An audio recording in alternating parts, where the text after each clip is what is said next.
Ito mga kabayan, no? Dito tayo sa ating centennial na mga niyog. Ayun, no? Magabuno tayo. Yan, nabunuhan natin yan, palibot, ay paligid niya. Ito, may dalawang sako tayo na salt. Solar Salt Australia Distributor. Yan, mga kabayan, no? Dalawa itong sako. 40 kilos. 80 kilos. Plus ito, ammonium sulfate 2100. Ito, yan o, isang sako, 50 kilos. Yan, magabuno. Pwede pasabog, paikot, pwede na rin maghukay tayo. Yan o, gamit yung piko natin.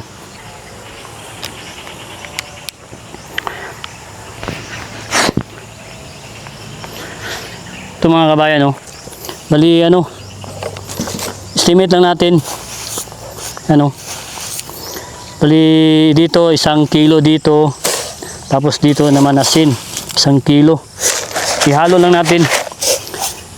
Yan, estimate lang natin mga kabayan yung 2 kilo yung ibuno natin sa ating, pwede paikot, pasabog natin, pwede din tayo ito, gamit itong piko natin, maghukay tayo ganyan, pwede natin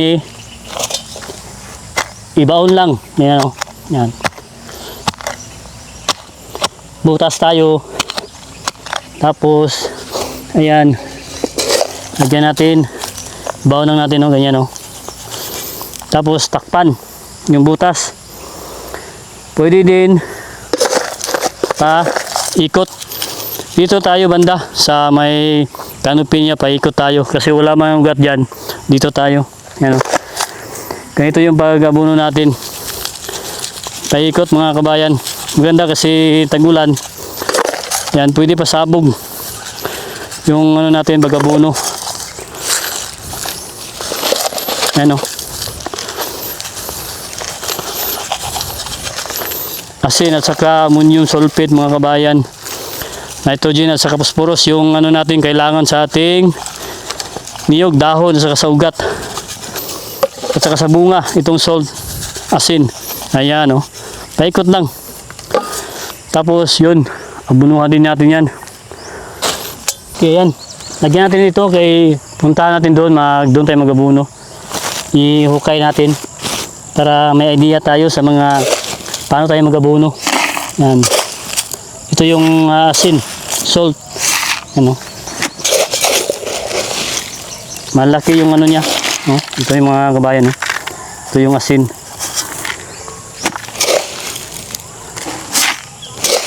Yan,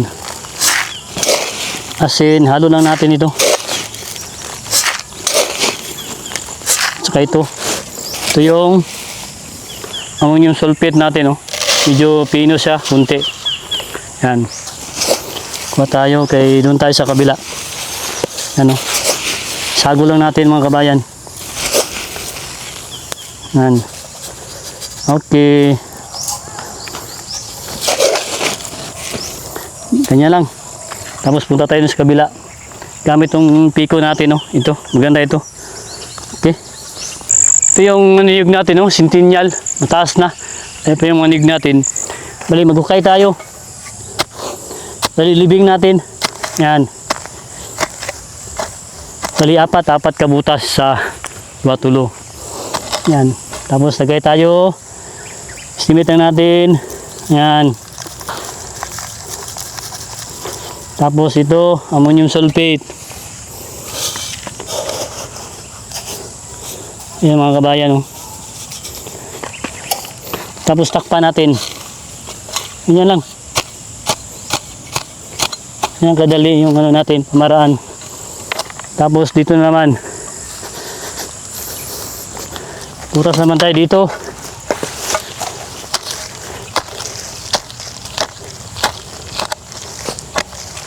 Tapos ammonium sulfate. Yan, ito, estimate lang natin.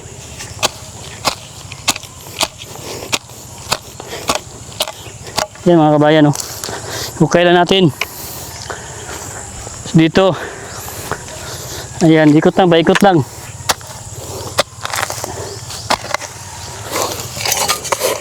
Ammonium sulfate. Ayan. Okay. Dito naman. Ayan o.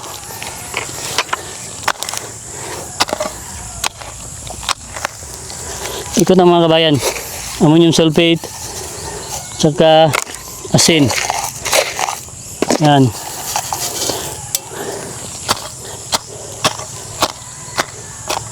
Oh, ganyan lang. Pwede pasabog, pwede ibahon. Pwede sa inyo. Ayan o, may magabuno pa tayo dyan o. Ito yung pasabog natin ha. Estimate na natin. 2 kilo. Sa isang puno. Paikot lang. Ammonium ito, ammonium sulfate ito. Ikot lang, ikot. Tapos ito, asin. Ito yung asin, oh. Malaki yung asin. Malaki yung ano niya, butil. Yan. Paikot lang.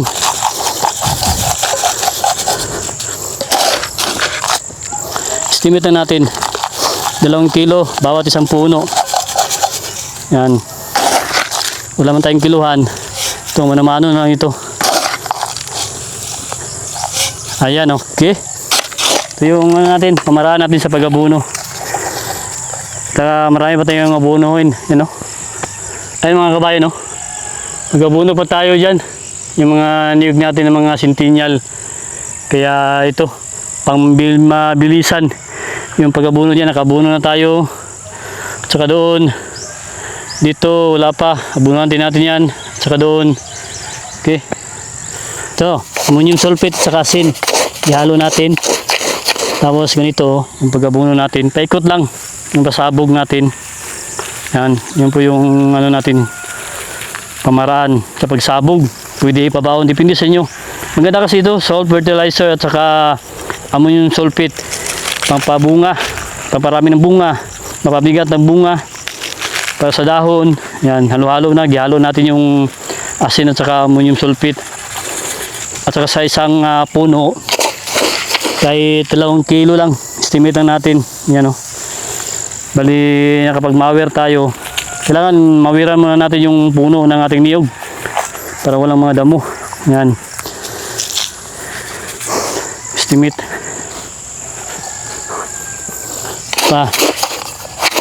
Estimate na natin yung kilo. Sa 2 kilo bawat ano, isang puno.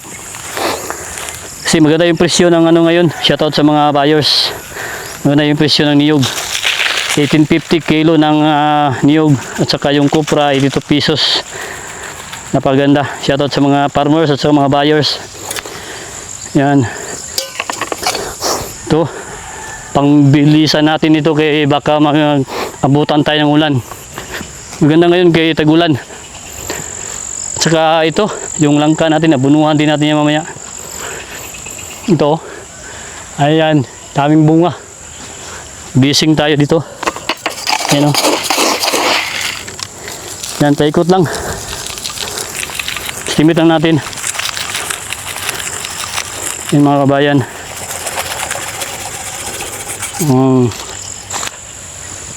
Baka magulan naman mamaya pa. So,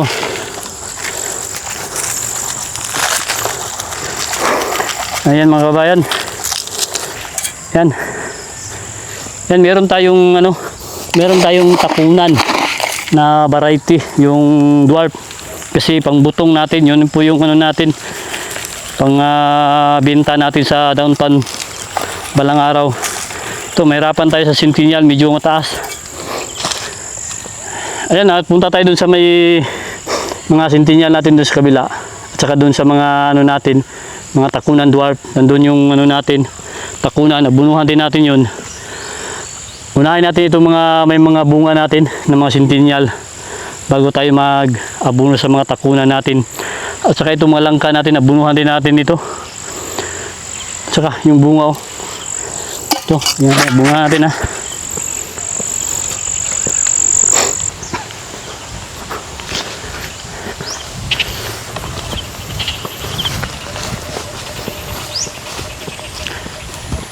Ito mga kabayan oh.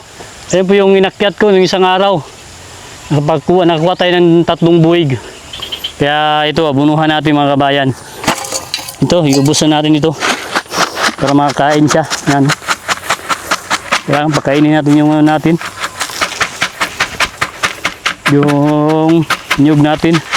Bunuhan talaga natin mga kabayan. Yan o.